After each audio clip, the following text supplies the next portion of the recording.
Good morning. ये कौन सी class के लेक्चर है? क्लास 12 के लेक्चर रिकॉर्ड कर रहे हैं। ठीक है, क्लास 12 में इससे पहले क्या पढ़ाया? क्लास 12 में पढ़ाया था सॉलिड आयन खत्म कर दिया, कंडक्टर स्टार्ट किया था। अभी जो कंडक्टर्स है ना, ये पूरा कंसेप्चुअल बेस है। मतलब अगर तुमको इसका कंसेप्ट आएगा तो तुम एग्जाम में इसका क्वेश्चन सॉल्व कर पाओगे। अगर तुमको इसका कंसेप्ट नहीं आएगा तो एग्जाम में तुम इसका क्वेश्चन सॉल्व नहीं कर पाओगे। ठीक है, तो यहाँ पर ये पर्टिकुलर टॉपिक जो है, इसमें मेरी बहुत ज्यादा इंपॉर्टेंस है। मेरी इंपॉर्टेंस इसीलिए है क्योंकि तुम जितने अच्छे से मेरी बात समझोगे, उतना ज्यादा चांसेस है कि आप इस टॉपिक के क्वेश्चन सॉल्व कर लो। ठीक है, अच्छा प्लीज साथ लेक्चर देखते रहो। जितना मैं आगे जा रहा हूँ उतना आप भी लेक्चर देखते रहो। लेक्चर्स नहीं देखोगे तो बहुत ज्यादा प्रॉब्लम होगा। ठीक है, फिर बहुत मुश्किल हो जाएगा तुमको समझने में। स्टार्ट करते हैं भाई साहब। अब इससे पहले वाले लेक्चर में क्या सिखाया था? इससे पहले वाले लेक्चर में कंडक्टर्स स्टार्ट किया था। 3 तरह का मटेरियल बताया था, कंडक्टर, सेमीकंडक्टर एंड इंसुलेटर्स। अब वो जो इंसुलेटर्स होते हैं, इंसुलेटर्स में कोई भी प्री चार्ज कैरियर्स नहीं होते, कोई भी प्री चार्ज कैरियर्स नहीं है। इसीलिए क्या होता है, ना करंट की कंडक्टिविटी होगी ना हीट की कंडक्टिविटी होगी। ठीक है, लेकिन जो हमारे पास सेमीकंडक्टर्स होते हैं, सेमीकंडक्टर्स आधा अधूरा कंडक्टर है। सेमीकंडक्टर्स रूम टेम्परेचर में इंसुलेटर की जैसा बिहेव करता है, लेकिन जैसे ही तुम टेम्परेचर को बढ़ाना स्टार्ट कर दोगे, तो वो जो सेमीकंडक्टर है, it will behave as an conductor. मतलब at room temperature the semiconductor is an insulator, but at higher temperature it will act as a conductor. ये तुमको सेमीकंडक्टर्स के बारे में याद रखना है। सेमीकंडक्टर्स पूरा डिटेल से पढ़ेंगे एक चैप्टर के नाम से। क्लास 12 का लास्ट जो टॉपिक होगा सेमीकंडक्टर्स में पढ़ाएंगे। बहुत ही अच्छा टॉपिक है, बहुत ही इंटरेस्टिंग टॉपिक होता है। नेक्स्ट हम क्या करने वाले हैं? नेक्स्ट हम बात करने वाले हैं सेमीकंडक्टर्स के। अच्छा, अभी बात करेंगे कंडक्टर्स के बारे में। अब कंडक्टर्स में क्या होगा? कंडक्टर्स के पास फ्री इलेक्ट्रॉन्स है। वो जो कंडक्टर्स हैं, कंडक्टर्स के पास है फ्री इलेक्ट्रॉन्स। और ये फ्री इलेक्ट्रॉन्स क्या करते हैं? ये जो फ्री इलेक्ट्रॉन्स होते हैं वो कंडक्टर को हेल्प करते हैं अपने थ्रू करंट पास करने से, या अपने थ्रू हीट करंट पास करने देते हैं। जो कंडक्टर्स होते हैं generally good conductors of heat and electricity, तुमने सुना होगा। तो इसका मेन रीजन होता है कि कंडक्टर्स के पास क्या है, कुछ चार्ज कैरियर्स होते हैं या फ्री इलेक्ट्रॉन्स होते हैं जो क्या करते हैं, एनर्जी को कैरी करते हैं। अब दैट्स व्हाई कंडक्टर्स, अब सिंपल सा याद अपने को रखना होता है कि कंडक्टर्स जो है उनके पास फ्री इलेक्ट्रॉन्स है जो एनर्जी को कैरी कर सकते हैं। ठीक है, फिर हमने ना कंडक्टर्स की कुछ प्रॉपर्टीज देखनी स्टार्ट की थी, क्योंकि ये जो कंडक्टर की प्रॉपर्टीज होगी उससे पूरा आगे का हमारा कहानी जुड़ता जाएगा। अब कंडक्टर की प्रॉपर्टी में हमने सबसे पहला प्रॉपर्टी ये बताया कि कंडक्टर के पास बहुत सारे फ्री इलेक्ट्रॉन्स हैं या मोबाइल इलेक्ट्रॉन्स हैं जिनको कहते हैं। फिर दूसरी प्रॉपर्टी क्या बताई इसमें कि अगर एक कंडक्टर को यूनिफॉर्म फील्ड के प्रेजेंस में रख दिया जाए, तो यूनिफॉर्म फील्ड के प्रेजेंस में जब हमने कंडक्टर को रखा था तो हमने ये देखा कि कंडक्टर के अंदर के जो चार्जेस हैं वो कुछ इस तरह से अरेंज हो जाते हैं कि net field inside the conductor क्या होता है, 0 हो जाता है। ठीक है, हमने देखा था कि अगर एक कंडक्टर है उसको यूनिफॉर्म फील्ड में रखा गया है, तो जो कंडक्टर के अंदर के चार्जेस हैं, जो भी नेगेटिव आयंस और पॉजिटिव आयंस जो थे, वो कुछ इस तरह से अरेंज होते हैं कि कंडक्टर के अंदर में नेट फील्ड 0 मिलना स्टार्ट हो जाता है। ऐसा कुछ हमने देखा था। अब नेट फील्ड 0 क्यों होता है? क्योंकि कंडक्टर के अंदर में एक इंड्यूस्ड इलेक्ट्रिक फील्ड जनरेट होता है। कंडक्टर के अंदर में एक इंड्यूस्ड इलेक्ट्रिक फील्ड जनरेट होगा because of the induced charges. जो चार्ज का सेपरेशन होता था, तुमको डायग्राम अगर याद हो तो डायग्राम इस तरह से बनाया था हमने। कंडक्टर लिया था और इसको जब फील्ड के अंदर रख दिया तो यहाँ पर चार्जेस का सेपरेशन हुआ था इस तरह से। अब because of this charge separation, ये चार्ज सेपरेशन के कारण इस डायरेक्शन में एक ई इंड्यूस जनरेट होना स्टार्ट हुआ था, और ये मेरे पास ई नॉट बाहर का फील्ड था। अब ये ई इंड्यूस तब तक जनरेट होता है, या ये चार्ज का जो डिस्ट्रीब्यूशन है, नेगेटिव चार्ज इधर और पॉजिटिव चार्ज का जो डिस्ट्रीब्यूशन है, वो तब तक होता है जब तक ई इंड्यूस और ई नॉट का वैल्यू सेम ना हो जाए। जैसे ही ई नॉट और ई इंड्यूस का वैल्यू सेम हो जाता है उस कंडीशन को इक्विलिब्रियम कंडीशन बोलते हैं, और उस कंडीशन पर नेट फील्ड अंदर में कितना हो जाता है, जीरो हो जाता है। अच्छा, फिर इसी प्रॉपर्टी से आगे लिंक करके हमने क्या बताया कि अगर कंडक्टर के अंदर इलेक्ट्रिक फील्ड इनसाइड, अगर इलेक्ट्रिक फील्ड इनसाइड जीरो है, इसका मतलब इस वाली इक्वेशन से E equals to minus of dv upon dr से हमने ये बताया था कि अंदर का पोटेंशियल कांस्टेंट है क्या। तो कंडक्टर के अंदर का जो रीजन है, कंडक्टर के अंदर का जो रीजन है वो पूरा पूरा कांस्टेंट पोटेंशियल का रीजन है। कांस्टेंट पोटेंशियल मतलब हर एक पॉइंट का पोटेंशियल, जो पोटेंशियल यहाँ पर है वही पोटेंशियल यहाँ पर होगा, वही पोटेंशियल यहाँ पर होगा, एंड सो ऑन। इस तरह से हमने बताया था। अच्छा, फिर एक क्वेश्चन भी इसमें कराया था जिसमें फील्ड लाइंस का पैटर्न बनाने को बोला था। तो हमने क्या देखा था, फील्ड लाइंस जो होंगे, फील्ड लाइंस इसके सरफेस से नॉर्मली आने चाहिए। अब इसके सरफेस से नॉर्मली क्यों आने चाहिए, क्योंकि फील्ड लाइंस जो होते हैं वो इक्वी पोटेंशियल सरफेसेस से नॉर्मल होते हैं क्या। ऐसा हमने इक्वी पोटेंशियल सरफेस जब पढ़ा था तो आपको बताया था। तो इसमें जो फील्ड लाइंस निकलेंगे वो ऐसा होगा, पॉजिटिव चार्जेस से बाहर निकलेंगे, पॉजिटिव चार्जेस से बाहर निकलेंगे और नेगेटिव चार्जेस में आके क्या करेंगे, मर्ज करेंगे। इस तरह से अपने को क्या करना है, फील्ड लाइंस के पैटर्न दिखाना है।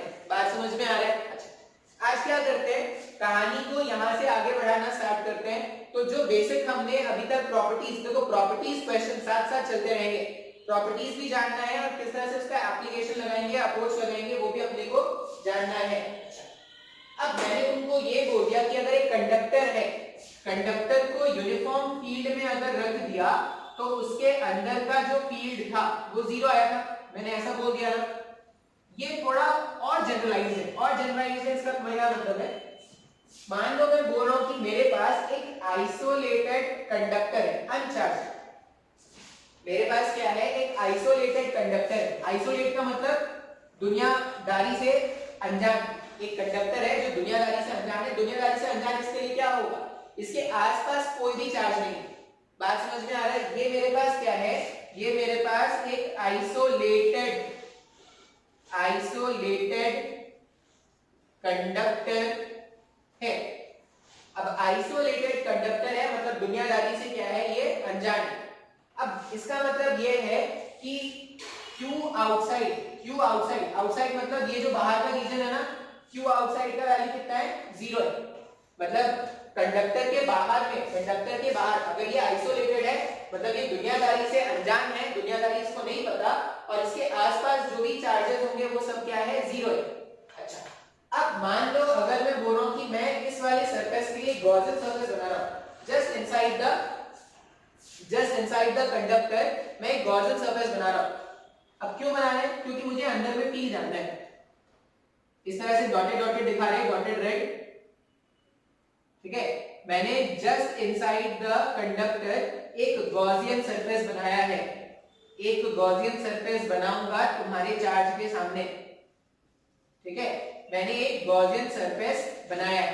बात समझ में आ रहा है। अब क्यों बनाया है, ये जब भी मैं गॉसियन सरफेस क्रिएट करता हूं तो मेरी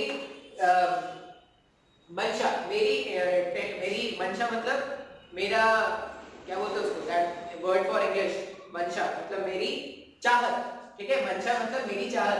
जब भी मैं गॉसियन सरफेस बनाऊंगा तो मेरी चाहत है कि इस गॉसियन सरफेस के अंदर कितना इलेक्ट्रिक फील्ड है ये मुझे जानना है। अब अंदर में कितना इलेक्ट्रिक फील्ड जानना है, तो अगर आप ध्यान से देखोगे, ये अगर एक कंडक्टर है और ये आइसोलेटेड कंडक्टर है, अंदर में चार्ज कितना है, अंदर में भी Qn का वैल्यू जीरो है क्या। अच्छा, अगर अंदर में Qn जीरो है इसका मतलब अंदर में कोई भी इलेक्ट्रॉन्स नहीं है, नहीं। अंदर में जितने इलेक्ट्रॉन्स हैं उतने ही करस्पॉन्डिंग पॉजिटिव आयंस भी हैं। इसलिए हम क्या बोल रहे हैं कि जितना नेगेटिव इफेक्ट ऑफ चार्जेस होगा उतना ही पॉजिटिव इफेक्ट ऑफ भी चार्जेस होगा। तो नेट चार्ज क्या है, Qn जो है वो जीरो है। बात समझ में आया गया, हाँ या ना। अब अगर मैं गॉसेस थ्योरम लिखूं, गॉसेस थ्योरम में क्या लिखते हैं, integral E vector dot dA vector equals to Qn upon epsilon naught, हाँ या ना। अच्छा, मान लो अगर ये नहीं बोलता मैं, ये अगर नहीं बोलता Q आउट का वैल्यू जीरो नहीं, अगर Q आउट का वैल्यू जीरो नहीं है तो E वेक्टर जीरो होता क्या, सोच के बोलना। जैसे मान लो यहाँ पर अगर मैं क्यू चार्ज रख दूं, यहाँ पर एक क्यू चार्ज रख दूं और यहाँ पर मैं फ्लक्स कैलकुलेट करना चाहता हूँ, मान लो ये एरिया 1 है, एरिया 1 पे मैं फ्लक्स कैलकुलेट करना चाहता हूँ। अब इस आउटसाइड चार्ज के कारण यहाँ पर फील्ड है या नहीं? इस आउटसाइड चार्ज के कारण यहाँ पर फील्ड होगा क्या? पढ़ाया है ऐसा कुछ? आउटसाइड चार्ज के कारण यहाँ पर फील्ड है, लेकिन आउटसाइड चार्ज के कारण इस एरिया में से कोई फ्लक्स लिंक हो पाएगा क्या? अगर मैं बोलता ये आउटसाइड चार्ज है तो आउटसाइड चार्ज के कारण पूरा एरिया, एरिया के लिए पूरे एरिया के बारे में बात करते हैं। ये जो आउटसाइड चार्ज है, आउटसाइड चार्ज के कारण किसी भी पॉइंट पे आपको फील्ड मिलेगा। यहाँ पे जो फील्ड आता है E वेक्टर डॉट dA में जो फील्ड आता है वो आउटसाइड चार्ज और इनसाइड चार्ज दोनों के कारण है क्या? तो आउटसाइड चार्ज के कारण भी अपने को फील्ड मिलता है और इनसाइड चार्ज के कारण भी अपने को फील्ड मिलता है। अब अगर मैं बोल रहा हूँ कि ये Q आउटसाइड का वैल्यू भी 0 है, अगर आइसोलेटेड सिस्टम है तो Q आउटसाइड 0 है, अगर Q आउटसाइड 0 है Q इनसाइड भी 0 है, इसका मतलब ये वाला टर्म तो डेफिनेटली 0 हो गया, Qn अपॉन एप्सिलॉन 0 हो गया। अब Qn अपॉन एप्सिलॉन 0 है और सिंस बाहर में भी कोई चार्ज नहीं है, इसका मतलब ये लिख सकते हैं क्या कि इलेक्ट्रिक फील्ड भी 0 होगा? हाँ या ना? समय को नहीं समझ में आया? देखो मैं क्या बोल रहा हूँ कि अंदर में भी कोई नेट चार्ज नहीं है और कंडक्टर के बाहर में भी कोई नेट चार्ज नहीं है। इसका मतलब क्या हो जाएगा, किसी भी सरफेस वाले पॉइंट पे जब आप फील्ड देखोगे तो फील्ड क्रिएट करने के कोई चार्ज है ही नहीं। अगर कोई चार्ज का सिस्टम होता या कोई चार्ज का अरेंजमेंट होता तब तो इलेक्ट्रिक फील्ड का डिस्ट्रीब्यूशन हो पाता ना। तो यहाँ पर हमने गॉसेस थ्योरम से ये देखा कि अगर एक आइसोलेटेड कंडक्टर है हमारे पास, अगर एक आइसोलेटेड कंडक्टर है तो उसके अंदर में हमेशा नेट इलेक्ट्रिक फील्ड 0 होगा। समय को नहीं समझ में आ रही है? इससे पहले वाले में तुमको क्या बताया था? इससे पहले वाले में वो आइसोलेटेड नहीं था, इलेक्ट्रिक फील्ड के प्रेजेंस में वो रखा हुआ था। इलेक्ट्रिक फील्ड के प्रेजेंस में अगर एक कंडक्टर को रखोगे तब भी उसके अंदर में नेट फील्ड क्या हो जाएगा? 0 बन जाएगा। और सिर्फ एक आइसोलेटेड कंडक्टर रखा हुआ है तब भी उसके अंदर का जो नेट फील्ड है वो क्या है? 0 है। तो इन जनरल आप ऐसा याद रख सकते हो कि कंडक्टर के अंदर जो नेट फील्ड है वो 0 होता है। समय को नहीं समझ में आया? देखो मैंने दो केसेस तुमको बताया अभी। पहला केस मैंने क्या बताया? पहला केस मैंने बताया जब मैंने कंडक्टर को फील्ड में रखा था। अब मैं इसको जनरलाइज करने की कोशिश कर रहा हूं, मैं यूनिफॉर्म फील्ड नहीं बोल रहा। अब मैं क्या बोल रहा हूं कि किसी भी कंडक्टर को अगर तुम इलेक्ट्रिक फील्ड के प्रेजेंस में रखते हो, ठीक है, किसी भी कंडक्टर को अगर तुम इलेक्ट्रिक फील्ड के प्रेजेंस में रखते हो तो कंडक्टर के अंदर जो चार्ज डिस्ट्रीब्यूशन है वो इस तरह से इंड्यूस होता है सच दैट कंडक्टर के अंदर नेट इलेक्ट्रिक फील्ड क्या हो जाए? 0 हो जाए। ये पहला पॉइंट। पहला पॉइंट क्या याद रखेंगे कि अगर मेरे पास एक कंडक्टर है और उस कंडक्टर को मैंने इलेक्ट्रिक फील्ड के प्रेजेंस में रखा है तो because of that external electric field, उस एक्सटर्नल इलेक्ट्रिक फील्ड के कारण कंडक्टर के अंदर के चार्जेस इस तरह से अरेंज हो जाते हैं सच दैट कंडक्टर के अंदर का जो नेट फील्ड है वो 0 बन जाए। ये जो मैंने स्टेटमेंट बोला है ना वो तुम्हें नोट भी करना और ये याद रखना है तुमको। अभी जो मैंने स्टेटमेंट बताया वो स्टेटमेंट तुम नोट करोगे और साथ ही साथ याद भी करोगे। पहला पॉइंट ये था। दूसरा पॉइंट क्या बोल रहा हूं कि अगर एक आइसोलेटेड कंडक्टर है, अगर एक आइसोलेटेड कंडक्टर है इसका मतलब कोई फील्ड नहीं है, बाहर पे भी कोई चार्ज नहीं रखा हुआ, इस तरह का कंडक्टर है, तब भी उसके अंदर का जो नेट फील्ड होगा, उसके अंदर का जो नेट फील्ड होगा वो क्या होगा? 0 होगा। दोनों बातें समझ में आई है क्या? तो इनको एज अ जनरलाइज कांसेप्ट क्या याद रख सकते हो कि कंडक्टर के अंदर का नेट फील्ड जो है वो 0 है।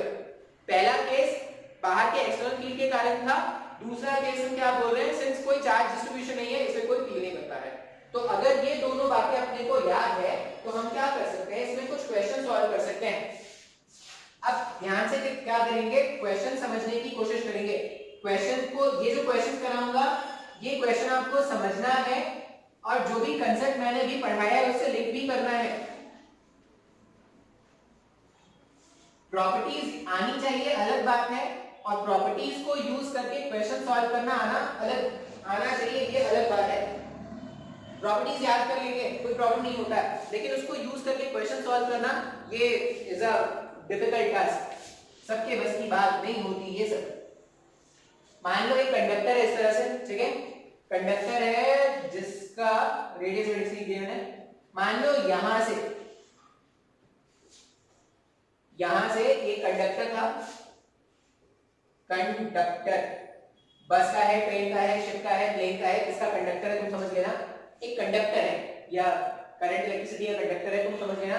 जो कंडक्टर तुमको अच्छा लगे तुम उसको मान लेना। तो एक कंडक्टर है, कंडक्टर से कुछ दूरी पर, कितनी दूरी पर, मान लो कंडक्टर से a दूरी पर, मतलब कंडक्टर के सेंटर से a दूरी पर एक चार्ज रखा है हमने कैपिटल Q का, ठीक है। और मुझसे ये बोला गया है कि कंडक्टर के अंदर एक पॉइंट है, कंडक्टर के अंदर एक पॉइंट है P, कितने दूरी पर, कोई स्मॉल r की दूरी पर एक पॉइंट है P। एक कंडक्टर का, कंडक्टर के रेडियस रेडियस कुछ नहीं गिवन कंडक्टर का, बस ये बोला गया कि कंडक्टर के सेंटर से a दूरी पर एक चार्ज रखा है कैपिटल Q का, और कंडक्टर के सेंटर से r दूरी पर एक पॉइंट है P, और ये जो r दूरी है वो ऐसा बोला गया 90 डिग्री पर है, ठीक है, ये 90 डिग्री पर है। कैलकुलेट क्या करना है, हमें पूछा गया है find net electric field, find net electric field at point P। ये क्वेश्चन नंबर 1 है। सबसे पहला काम क्या करना है, पॉइंट P पर नेट इलेक्ट्रिक फील्ड कितना है ये बताना है।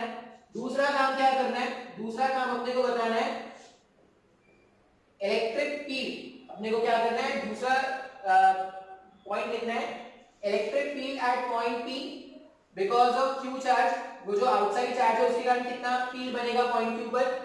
और तीसरा बात ये पूछा गया है electric field at point P because of induced charges.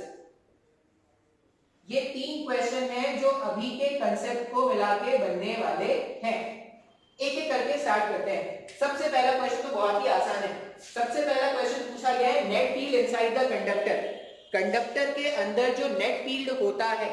अब कंडक्टर के अंदर जो नेट फील्ड होता है वो तो हम जानते हैं सर, वो तो जीरो रखना है अपने को, ये तो अपने को याद रखना है। अब कभी भी कंडक्टर आ जाए और बोला जाए कि वो आइसोलेटेड है या कोई चार्ज अरेंजमेंट में रखा हुआ है तो उसमें जो नेट फील्ड होगा वो क्या होगा, जीरो हो जाएगा क्या। तो पहला आंसर तो बहुत ही इजी है, पहला आंसर तो याद करने वाला था कि कंडक्टर के अंदर का नेट फील्ड कितना है, जीरो है, पहला आंसर लिख दिया। दूसरा आंसर देखते हैं, P पर फील्ड कैलकुलेट करना है बिकॉज ऑफ Q चार्ज, सिर्फ Q चार्ज के कारण। P पर फील्ड कैलकुलेट करना है सिर्फ Q चार्ज के कारण। अब एक पॉइंट चार्ज के कारण, एक पॉइंट चार्ज के कारण किसी भी पॉइंट पर अगर फील्ड कैलकुलेट करना होता था, ये Q मेरे पास एक पॉइंट चार्ज है, इस पॉइंट चार्ज के कारण मुझे पॉइंट P पर, पॉइंट चार्ज Q के कारण मुझे पॉइंट P पर फील्ड कैलकुलेट करना है। अब हम फॉर्मूला क्या करते थे, एक पॉइंट चार्ज से किसी भी r सेपरेशन पर अगर इलेक्ट्रिक फील्ड कैलकुलेट करना था तो kq² होता है। तो यहाँ पर हम क्या बोल रहे हैं कि अगर ये दूरी a है और ये दूरी r है तो पाइथागोरियन थ्योरम यूज करके a² प्लस r², ऐसा लिख सकते हैं क्या, ये दूरी को रूट के अंदर में।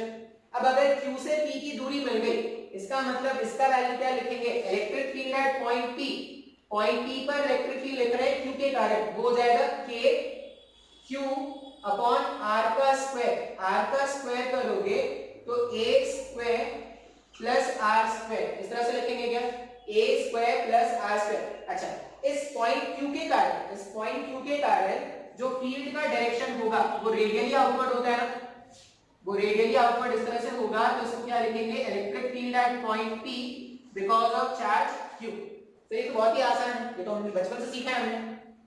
आगे देखते हैं, नेक्स्ट क्वेश्चन पूछा गया है electric field at point P because of induced charges. अब because of this Q charge, ये जो Q चार्ज है, इस Q चार्ज के कारण यहाँ पे अंदर में जो चार्जेस हैं वो खुद को अरेंज करना स्टार्ट करेंगे क्या। क्यों अरेंज करेंगे सर, वो खुद को इसीलिए अरेंज करेंगे क्योंकि इनको क्या करना है, इस कैपिटल Q के कारण जितना फील्ड बना है, इस कैपिटल Q के कारण जितना फील्ड पॉइंट P पे बना है उतना ही फील्ड ऑपोजिट डायरेक्शन में इक्वल मैग्नीट्यूड का अगर मुझे मिल जाए तभी तो P पॉइंट पर नेट फील्ड जीरो होगा। जैसे अगर आप ध्यान से देखोगे तो P पॉइंट पर नेट फील्ड क्या है, जीरो है। अब P पॉइंट पर जो नेट फील्ड है ना, हम ऐसा लिख सकते हैं कि electric field at point P जो है वो electric field at point P because of Q charge है plus electric field at point P because of induced charge, electric field at point P because of Q charge plus electric field at point P because of induced charge। इन दोनों का जो सम होगा उसके कारण ही P point पे net field बन जाएगा। अब मुझे ये पता है कि कंडक्टर की प्रॉपर्टी ये बोलती है कि electric field inside any point of a conductor will always be zero. अगर ये जीरो है इसका मतलब ऐसा लिखा जा सकता है क्या, electric field at point P because of charge Q must be minus of electric field at point P because of induced charge.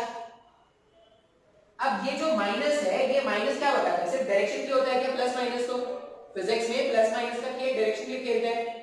Magnitude के अपन क्या बोलेंगे कि जितने मैग्नीट्यूड का EPQ का वैल्यू है उतने ही मैग्नीट्यूड का EP इंड्यूस्ड चार्ज का वैल्यू होगा क्या। इसका मतलब ये जो आंसर है ना, electric field eight P because of induced charge, इसका भी आंसर यही है। बस डिफरेंस क्या हो जाएगा, डिफरेंस हो जाएगा डायरेक्शन में, डिफरेंस डायरेक्शन में हो जाएगा। EPQ अगर इस तरफ था तो ये इस तरफ आ जाएगा और इसको हम क्या लिखेंगे, electric field eight P because of induced charge, PIC। ठीक है, सो नहीं आया समझ में? अरे बहुत ही सिंपल है भाई साहब, बस इतना याद रखो कि कंडक्टर है, कंडक्टर के अंदर नेट फील्ड क्या करना है, जीरो दिखाना है। अब कंडक्टर के अंदर नेट फील्ड जीरो दिखाने का मतलब है कि because of this outside charge, इस आउटसाइड चार्ज के कारण अंदर में चार्जेस रीडिस्ट्रीब्यूट होंगे। अब अंदर में जो चार्जेस रीडिस्ट्रीब्यूट होंगे, अब चार्जेस रीडिस्ट्रीब्यूट होंगे लेकिन नेट चार्ज इसका अभी भी जीरो रहेगा। अब अगर इसका नेट चार्ज अभी भी जीरो है, इसका मतलब हम क्या बोल सकते हैं कि किसी भी पॉइंट P पर अगर मुझे फील्ड कैलकुलेट करना है तो दोनों के फील्ड का क्या कर देंगे, वेक्टर सम कैलकुलेट कर देंगे इंड्यूस्ड चार्जेस के कारण और आउटसाइड चार्जेस के कारण, सिंपलीफाई करके उसको जीरो से इक्वेट कर देंगे, सॉल्व करेंगे, वैल्यूज मिल जाएंगे। आसान है क्या? आप स्क्रीन पॉज करोगे और ये नोट कर लोगे। ठीक है, और भी क्वेश्चन देखते हैं इसमें, आगे देखते हैं। ठीक है, एक क्वेश्चन सॉल्व कर दिया, बिल्कुल सेम एक और क्वेश्चन होता है, वैसी क्वेश्चन है, कंसेप्चुअल एबिलिटी अच्छा क्वेश्चन होता है, तो ध्यान से देखेंगे। अच्छा क्वेश्चन, फिर से एक कंडक्टर है, ठीक है, कंडक्टर है, कौन सा कंडक्टर तुम खुद डिसाइड कर लेना, प्लेन का है, जहाज का है, किसका है तुम खुद देख लेना। और कंडक्टर के सेंटर से कितना दूरी है, a दूरी, कंडक्टर के सेंटर से a दूरी पर एक चार्ज है Q, और कंडक्टर के अंदर एक पॉइंट है, पॉइंट क्या ले लेते हैं, कुछ भी ले लो, कैपिटल A ले लो, कितने दूरी पर, r दूरी पर एक पॉइंट है और ये इसका सेंटर है C। अब आपसे बोला गया है फाइंड पोटेंशियल एट A। पहला क्वेश्चन क्या पूछा गया है, A पॉइंट पर कितना पोटेंशियल होगा ये बताओ, ये पूछा गया है। दूसरा पूछा गया है potential at point A because of charge Q, ये दूसरा क्वेश्चन है। तीसरा क्वेश्चन पूछा गया है potential at point A because of induced charge. ठीक है, ये तीन क्वेश्चन है, जैसे तीन क्वेश्चन फील्ड वाले थे वैसे ही तीन क्वेश्चन पोटेंशियल वाले हैं। अब तीन क्वेश्चन है जिसका अपने को आंसर बताना है। सबसे पहला क्वेश्चन, पॉइंट A पर नेट पोटेंशियल बताना है। अब अंदर में फील्ड जीरो है ये मुझे पता है, अंदर में अगर फील्ड जीरो है इसका मतलब अंदर के किसी भी पॉइंट का पोटेंशियल कांस्टेंट होगा क्या। अगर अंदर में इलेक्ट्रिक फील्ड का वैल्यू जीरो है इसका मतलब अंदर के किसी भी पॉइंट का जो पोटेंशियल है वो कांस्टेंट होगा, बिल्कुल सही। तो अगर अंदर के किसी भी पॉइंट का पोटेंशियल कांस्टेंट है तो मैं पोटेंशियल किसी भी पॉइंट का कैलकुलेट करूं सबका वैल्यू सेम आएगा। मतलब मैं A पे पोटेंशियल कैलकुलेट करूं, C पे पोटेंशियल कैलकुलेट करूं, जितना पोटेंशियल का वैल्यू A पर आना है उतना ही पोटेंशियल का वैल्यू C पर भी आएगा। ऐसा क्यों सर, ऐसा क्यों आएगा? क्योंकि हमने ये देखा था कि कंडक्टर के अंदर अगर फील्ड जीरो है तो पूरा कंडक्टर के अंदर का जो रीजन है, पूरा कंडक्टर के अंदर का जो रीजन है वो इक्विपोटेंशियल सरफेस के जैसा बिहेव करेगा क्या। अब अगर वो इक्विपोटेंशियल सरफेस है, इसका मतलब किसी भी पॉइंट का पोटेंशियल कैलकुलेट कर लो, सब सारे के सारे पॉइंट्स यहाँ पर जो मर्जी आए उस पॉइंट का पोटेंशियल कैलकुलेट करो, सबका वैल्यू सेम आएगा क्या। अब मैं क्या लिखूं ना, पोटेंशियल एट पॉइंट A, ये पोटेंशियल एट पॉइंट C है क्या? हाँ या ना? हमने ये देखा कि नेट पोटेंशियल जो पॉइंट A पर होगा वही नेट पोटेंशियल पॉइंट सी पर भी आना है। अब ए पर मुझे कैलकुलेट करना था, मैं सी पे कैलकुलेट करूँ। सर ऐसा क्यों कर रहा हूँ, सी पे क्यों कैलकुलेट करो सर, ए पे क्या कैलकुलेट करने में क्या परेशानी थी आपकी? और ए अगर आपको ए पे नहीं कैलकुलेट करना तो फिर आपने क्वेश्चन क्यों लिखा मिलेगा? ए पे कैलकुलेट करना थोड़ा मुश्किल है। क्यों मुश्किल है बोले, इस क्यू चार्ज के कारण, इस क्यू चार्ज के कारण चार्जेस का सेपरेशन होगा क्या? नेगेटिव चार्जेस कुछ तो ऐसे आ जाएंगे और पॉजिटिव चार्जेस कुछ तो ऐसे डिस्ट्रीब्यूट हो जाएंगे। इस बाहर के क्यू चार्ज के कारण जो नेगेटिव चार्जेस हैं वो इस वाले सरफेस में डिस्ट्रीब्यूट हो जाएंगे और जो पॉजिटिव चार्जेस है वो इस वाले सरफेस में कुछ तो डिस्ट्रीब्यूट हो जाएंगे।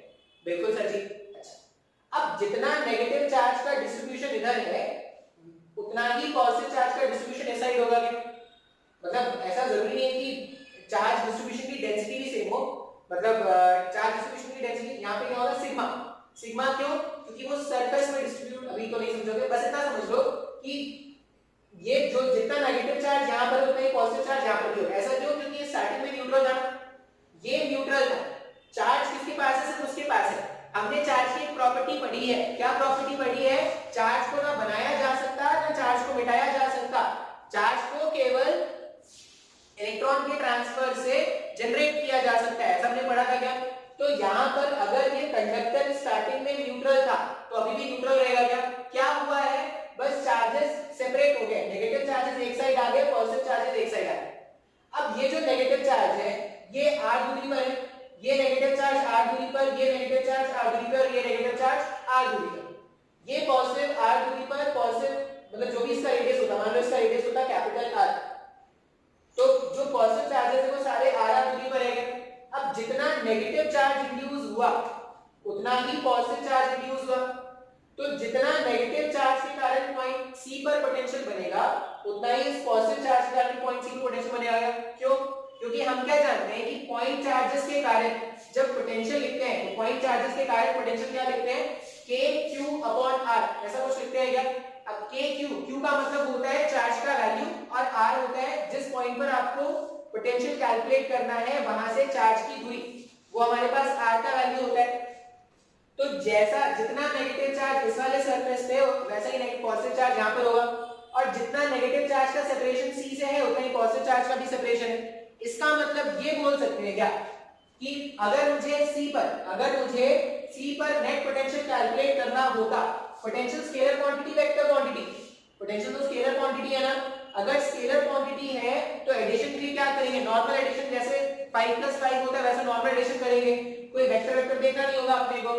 नेट पोटेंशियल एट सी क्या लिखेंगे? Potential because of outside charge plus potential because of induced charge, ऐसा ही लिखेंगे क्या?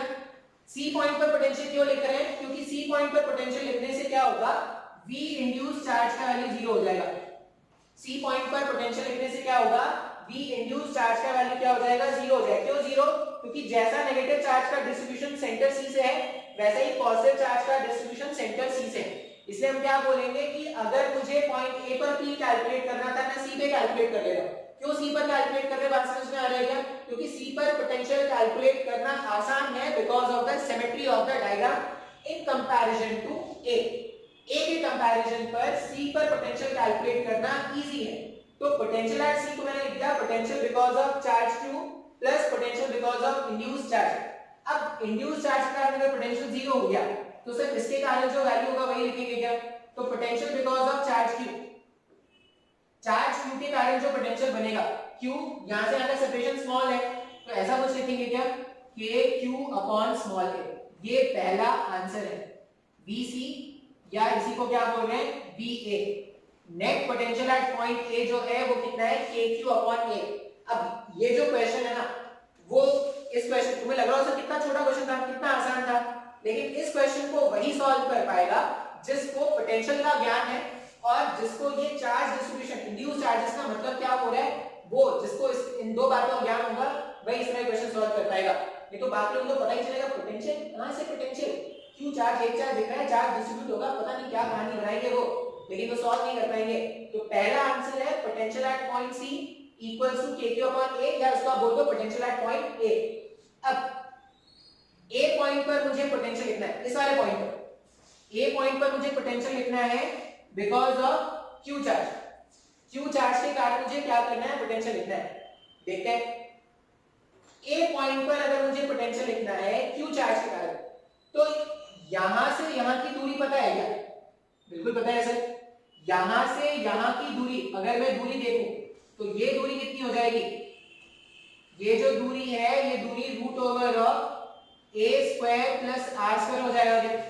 अब Q के कारण, कैपिटल Q के कारण अगर मुझे पॉइंट A पर पोटेंशियल लिखना होता, चार्ज पता है, Q पता है, दूरी पता है, तो क्या लिख सकते हैं, KQ upon root over of r square plus a square लिख सकते हैं क्या? सर नहीं आया समझ में?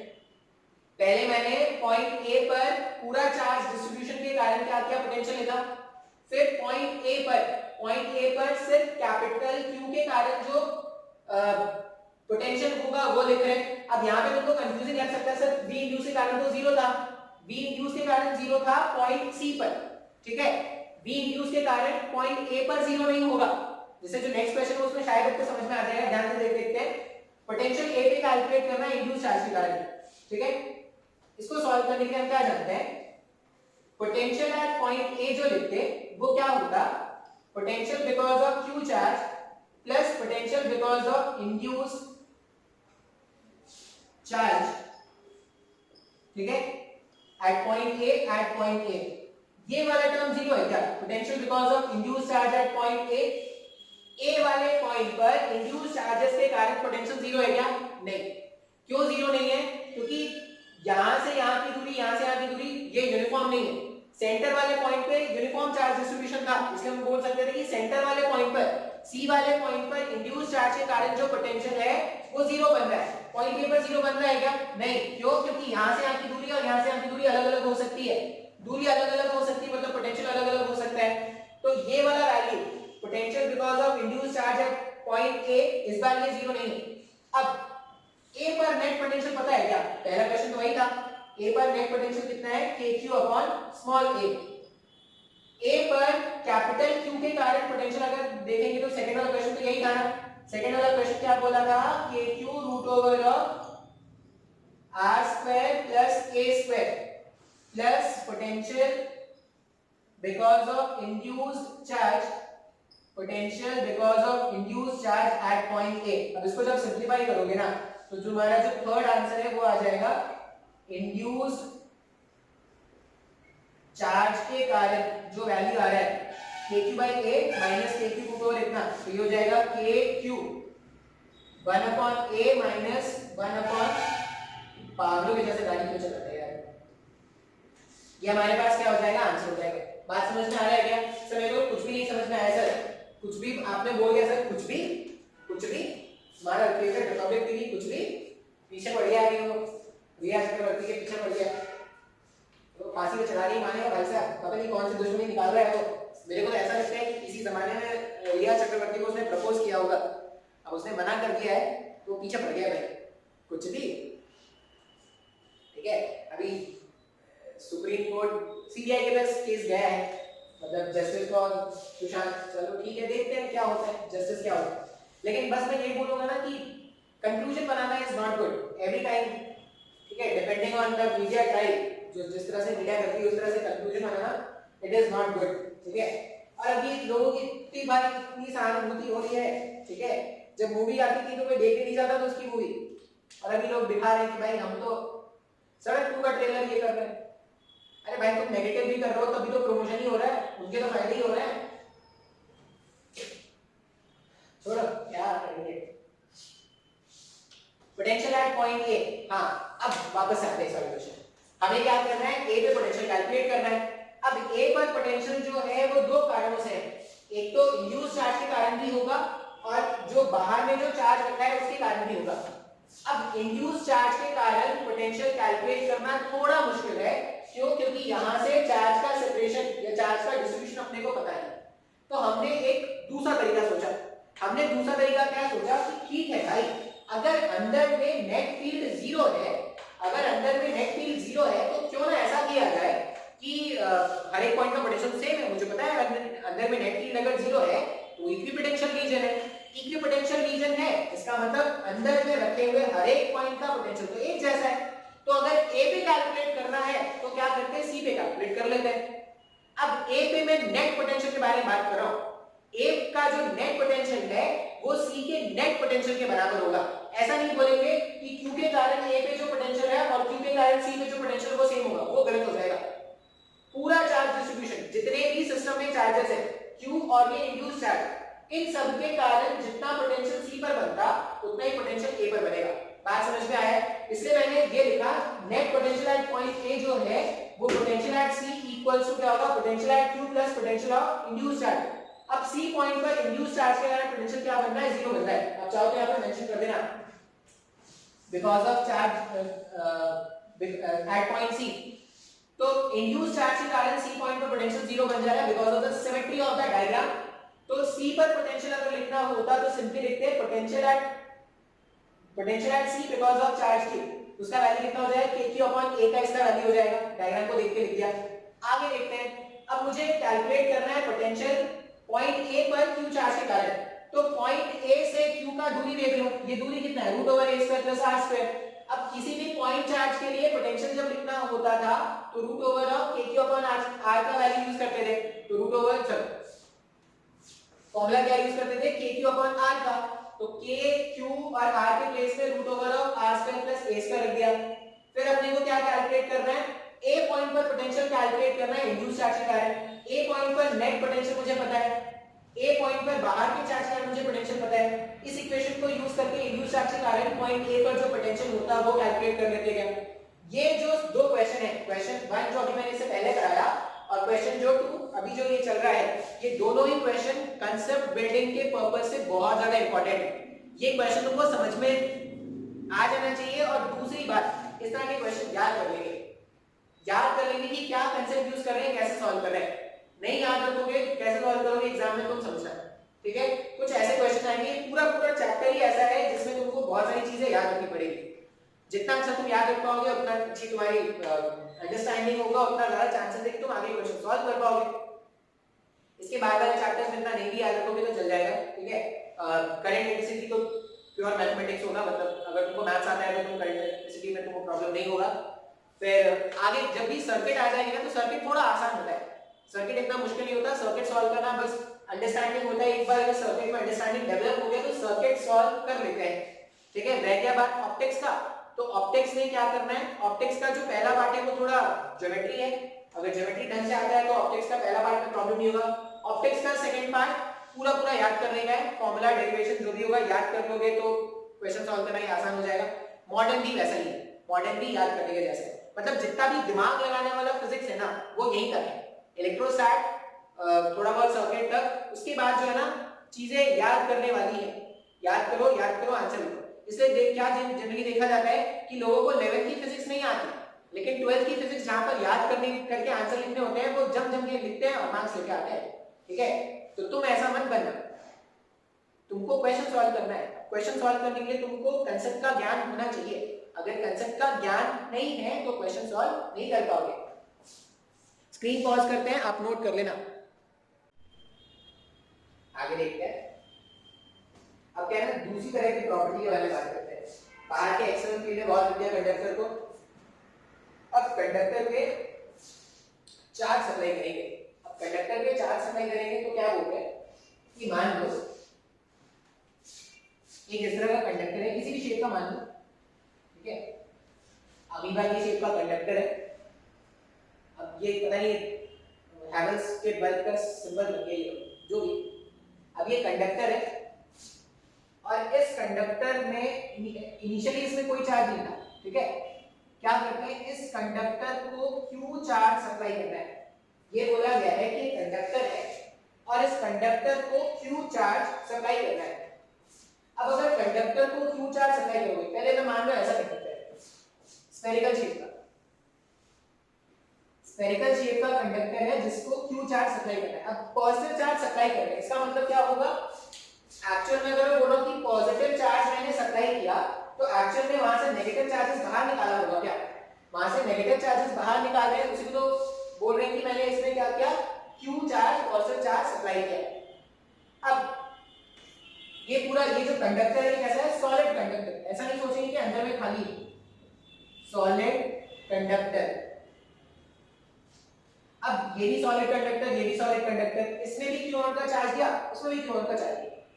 अब क्या देखा गया है कि अगर मैं इसमें Q1 का चार्ज दूं, Q1 का चार्ज दूं, तो वो जो चार्ज होगा, वो किस तरह से डिस्ट्रीब्यूट होगा? सरफेस में डिस्ट्रीब्यूट होगा, अंदर में चला जाएगा, पूरे through out the volume distribute. ये क्या है? ये सॉलिड कंडक्टर स्फेरिकल शेप का है, ये स्फेरिकल शेप का सॉलिड कंडक्टर है।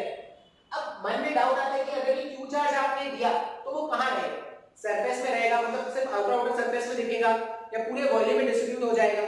तो हम क्या जानते हैं, फिर से इसकी प्रॉपर्टी क्या यूज करेंगे कि कंडक्टर के अंदर में नेट फील्ड कितना है? 0 है। अगर कंडक्टर के अंदर में नेट फील्ड 0 है और मैं एक ऐसा गॉसियन सरफेस बना दूं, ये डॉटेड लाइन से मैंने क्या किया, एक ऐसा गॉसियन सरफेस बना दिया।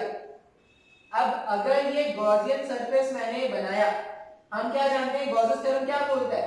गॉसेस थ्योरम ये बोलता है कि integration E vector dot BA vector जो है वो Qn अपॉन एप्सिलॉन नॉट है। अब अगर अंदर का फील्ड 0 है, इसका मतलब Qn का वैल्यू 0 होगा क्या? बिल्कुल सर जी। अब अंदर में Qn 0 होना है, अगर अंदर में नेट चार्ज 0 होना है, इसका मतलब ये जो Q चार्ज जो आप बाहर से सप्लाई करने वाले थे, ये जो Q चार्ज जो आप बाहर से सप्लाई करने वाले थे, वो एक्चुअल में क्या करेगा? पूरे सरफेस में डिस्ट्रीब्यूट हो जाएगा। अब ये सरफेस के अंदर क्यों नहीं जा पाएगा? ये सरफेस के अंदर इसलिए नहीं जा पा रहा है क्योंकि अगर ये चार्ज सरफेस के अंदर होता, मान लो अगर ये चार्ज सरफेस के अंदर होता तो अंदर में इलेक्ट्रिक फील्ड बनना स्टार्ट हो जाता। अब ये तो पहले वाले पॉइंट को क्या कर देगा? गलत कर देगा। पहला वाला पॉइंट हमने ये पढ़ा था कि कंडक्टर के अंदर में कोई फील्ड नहीं होता। अब अगर कंडक्टर के अंदर में कोई फील्ड नहीं होता तो गॉसेस थ्योरम से ये बोल सकते हैं ना कि कंडक्टर के अंदर में कोई चार्ज भी नहीं होना चाहिए, तभी तो अंदर में नेट फील्ड 0 बन पाएगा। अब इसका ये मतलब है कि जो भी तुमने बाहर से एक्स्ट्रा चार्ज दिया है, वो उसके सरफेस में डिस्ट्रीब्यूट हो जाएगा क्या? हाँ या ना? अब एक प्रॉपर्टी, अब सरफेस में चार्ज डिस्ट्रीब्यूट हो गया, मतलब सिग्मा डिफाइन करेंगे क्या? ये जो Q चार्ज है, आप देखना आगे आपको जब क्वेश्चन मिलेगा ना, तो जब भी कंडक्टर के बारे में बात किया जाएगा तो आपको सरफेस चार्ज डेंसिटी सिग्मा का वैल्यू मिलेगा, आपको रो का वैल्यू नहीं मिलेगा। रो जैसे लैम्डा क्या होता है? Lambda is charge per unit length, sigma क्या है? चार्ज पर यूनिट एरिया, रो क्या होगा? Charge per unit volume. इस तरह से डिफाइन करते हैं। अब बोलोगे सर ये तो सॉलिड था, 3 डायमेंशन वेट था, फिर इसमें सिग्मा क्यों डिफाइन करते हैं कंडक्टर में बार-बार? अब सिग्मा इसीलिए डिफाइन करते हैं क्योंकि जब भी आप एक कंडक्टर को बाहर से कोई चार्ज दोगे, तो जो बाहर से जो चार्ज दे रहे हो वो कभी भी कंडक्टर के अंदर नहीं आता, वो क्या करता है? कंडक्टर के सरफेस में ही खुद को डिस्ट्रीब्यूट कर लेता है। अब अगर वो कंडक्टर के सरफेस में खुद को डिस्ट्रीब्यूट कर रहा है, मतलब यहाँ पर मुझे सरफेस चार्ज डेंसिटी या सिग्मा डिफाइन करना पड़ेगा।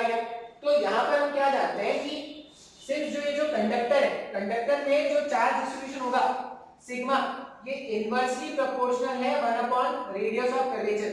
अब ये रेडियस ऑफ कर्वेचर क्या है सर? रेडियस ऑफ कर्वेचर कहां से आ गया सर? यहाँ पर रेडियस ऑफ कर्वेचर का मतलब कर्व का टुकड़ा, कर्व के टुकड़े का जो रेडियस होगा, उसे रेडियस ऑफ कर्वेचर बोलेंगे क्या?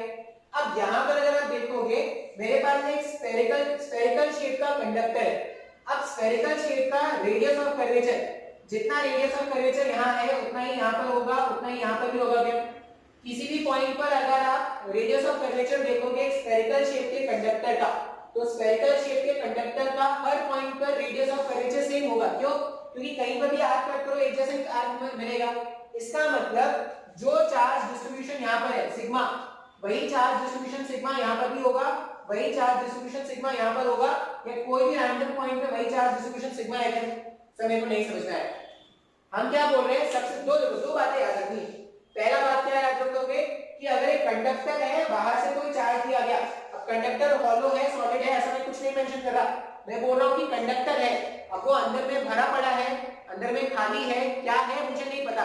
अगर कंडक्टर है, तुमने बाहर से कोई चार्ज दिया, तो जो भी तुमने एक्स्ट्रा चार्ज दिया है वो कहां पे डिस्ट्रीब्यूट हो रहा है? वो उसके सरफेस में डिस्ट्रीब्यूट होना स्टार्ट हो जाएगा। अब वो सरफेस में इस तरह से डिस्ट्रीब्यूट होता है कि जो सरफेस चार्ज डेंसिटी है वो रेडियस ऑफ कर्वेचर के इनवर्सली प्रोपोर्शनल होता है। ये याद करने की बात है, ये एक्सपेरिमेंट में ऐसा देखा गया है कि जो भी चार्ज डिस्ट्रीब्यूशन होगा सरफेस में, जो चार्ज डिस्ट्रीब्यूशन होगा वो इनवर्सली प्रोपोर्शनल है रेडियस ऑफ कर्वेचर के।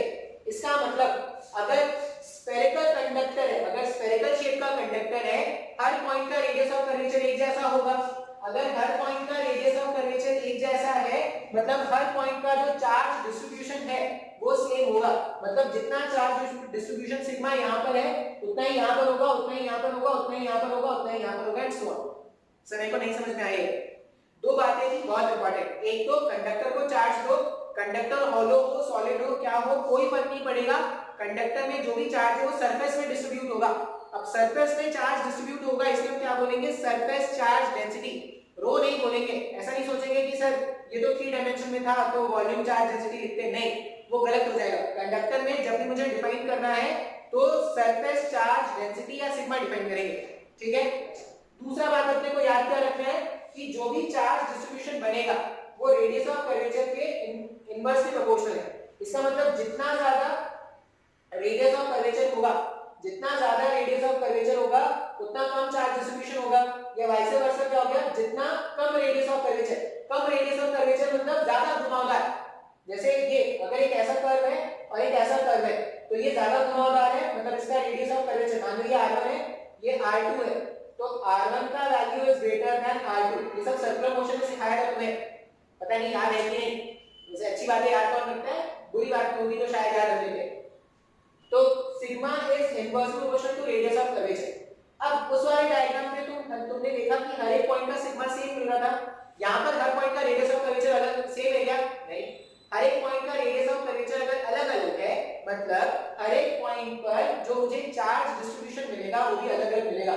मान लो यहाँ पर सिग्मा 1 मिल रहा है, यहाँ पर सिग्मा 2 मिल रहा है, कहीं और पे सिग्मा 3 मिल रहा है। बस याद क्या रखेंगे, जहां पर जितना ज्यादा कर्व वहां पर रेडियस ऑफ कर्वेचर ज्यादा, रेडियस ऑफ कर्वेचर ज्यादा मतलब वहां पे चार्ज डिस्ट्रीब्यूशन क्या हो जाएगा, सही बोला ना, जितना ज्यादा कर्व वहां पे रेडियस ऑफ कर्वेचर ज्यादा, रेडियस ऑफ कर्वेचर ज्यादा मतलब वहां पर सिग्मा क्या हो जाएगा, सिग्मा रेडियस ऑफ कर्वेचर, ये सॉरी मिस्टेक हो गया यहाँ पे, इसका रेडियस ऑफ कर्वेचर r से नहीं r2 का रेडियस ऑफ कर्वेचर ज्यादा है भाई। जितना ज्यादा घुमावदार होता है, जितना ज्यादा घुमावदार होता है उतना कम उसका रेडियस ऑफ कर्वेचर होगा, जितना ज्यादा घुमावदार उतना कम रेडियस ऑफ कर्वेचर। जैसे वो बोलते हैं प्लेन मिरर, प्लेन मिरर एक ऐसा मिरर है जिसका radius of curvature tending to infinite है, ऐसा कुछ बोलते हैं क्या? तो जितना कम घुमावदार होता है उतना ज्यादा रेडियस ऑफ कर्वेचर होता है। तो यहाँ पर अगर देखोगे तो देखो ये वाला जो कर्व था ये कम घुमावदार था तो इसका रेडियस ऑफ कर्वेचर r2 मान लिया, ये ज्यादा घुमावदार है इसका रेडियस ऑफ कर्वेचर r1 है तो यहाँ पे क्या बोलेंगे r2 का value is greater than r1। अब यहाँ से क्या देखेंगे, इस वाले डायग्राम में देखो जितना ज्यादा रेडियस ऑफ कर्वेचर होगा, जितना ज्यादा रेडियस ऑफ कर्वेचर होगा चार्ज डेंसिटी उतना ही कम हो जाएगा। जैसे यहाँ पर अगर मैं सिग्मा 2 के बारे में बात करूं और यहाँ पर मान लो ये सिग्मा 1 है तो इसमें रेडियस ऑफ कर्वेचर ज्यादा दिख रहा है, ये कम घुमावदार है, इसका रेडियस ऑफ कर्वेचर ज्यादा है तो सिग्मा 2 का वैल्यू जो होगा वो कम हो जाएगा सिग्मा 1 के कंपैरिजन में, ठीक है।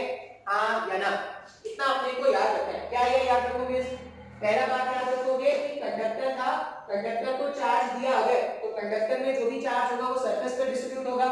अगर हर जगह का रेडियस ऑफ कर्वेचर सेम है तो जो भी चार्ज है वो हर जगह सेम हो जाएगा या हर जगह का सिग्मा का वैल्यू सेम हो जाएगा। चार्ज पर यूनिट एरिया का volume, charge per unit area का वैल्यू हर जगह सेम हो जाएगा अगर रेडियस ऑफ कर्वेचर सेम है। अगर रेडियस ऑफ कर्वेचर अलग अलग है तो जहां पर भी ज्यादा घुमावदार होगा या जहां का रेडियस ऑफ कर्वेचर कम होगा वहां पर चार्ज डेंसिटी क्या होगा, ज्यादा होगा। बात समझ में आया क्या? अब इसी में एक और क्वेश्चन मान लो ऐसा पूछा, क्वेश्चन बोलो कंसेप्ट बोलो जो भी बोलोगे, कैविटी वाले कभी-कभी आपको डायग्राम मिलेंगे। अब कैविटी का मतलब हो गया कि मान लो एक स्ट्रक्चर था उसमें हमने कैविटी बना दिया। जैसे कैविटी वाले प्रॉब्लम हमने किसने सॉल्व किए थे, एमआई में सॉल्व किया था, मोमेंट ऑफ इनर्शिया में सॉल्व किया था। फिर हमने कैविटी वाले प्रॉब्लम और किसने सॉल्व किए थे, कैविटी वाले प्रॉब्लम हमने रोटेशन में सॉल्व किया है। तो वैसे ही कुछ कैविटी वाला अगर मैं अभी बताऊं आपको, मान लो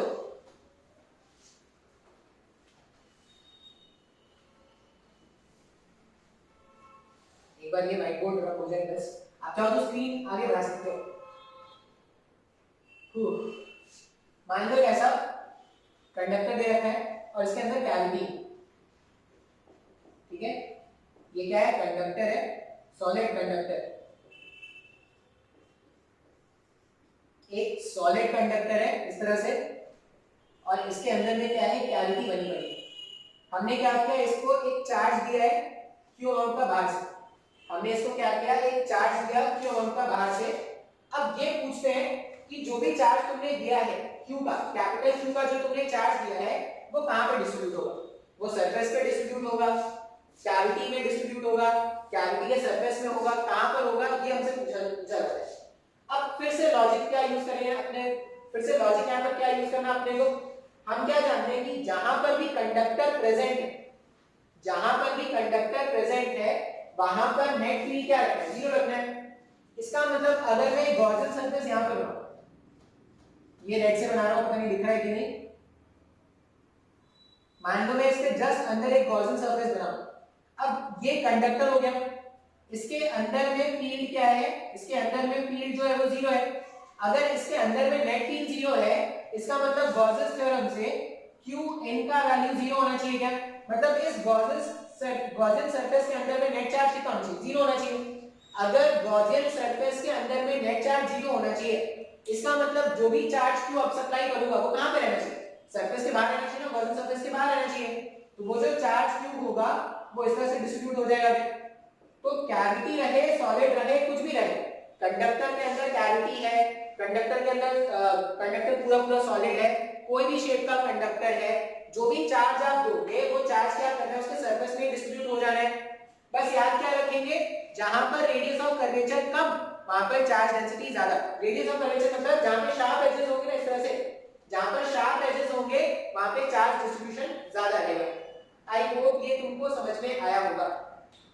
अब इसमें पी का वैल्यू कैलकुलेट करना है, देखते हैं आगे पढ़ाऊंगा नहीं, अगर नहीं पढ़ाऊंगा तो पी का कैलकुलेशन करा दूं क्या, नेक्स्ट क्लास में करते हैं यार, इतना ही रख देते हैं आज।